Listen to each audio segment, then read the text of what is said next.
این یکی از سوالایی که برای من اومد. سوال دوم اومده است که خب آیا تاجیک بودن باعث افتخار هست؟ تاجیک بودن افتخار هست برادر عزیز. وقتی دوم آیت سوره جمعه را میگه پیامبر نازنین ما خون، همونجا میگه حضرت سلمان اشتراک داشتن.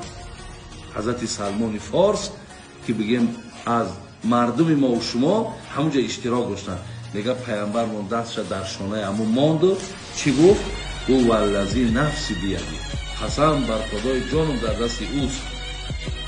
بعد پیامبر لو کان الایمان معلقا بسوریا، اگر ایمان اگر علم در سوریا اگر باشد، هر آینه همون را به زمین پایان میکردگی مردم فارس.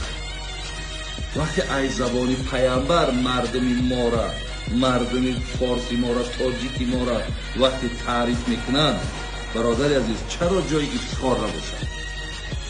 برای همین شما در هر جا بر همین تاجیک بودنتان برادرای عزیز در برابر یعنی که مسلمان بودنتان شما افتخار میکنین، تاجیک بودنتان باید که شما حتما افتخار داشته باشید. من دیگه از همه علم آگاهی دارم. یکی ابو ریحان بیرونی، یکی ابو نصر فارابی، یکی بگیم ابو علی حسین ابن سینا. این تاجیک های ما هم برادرای عزیز در برابر امام بخاری میگیم، امام مسلم میگیم.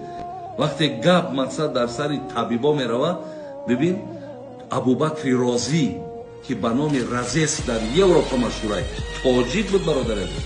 گپ سر الگبرا میروه، محمد خوارزمی بود.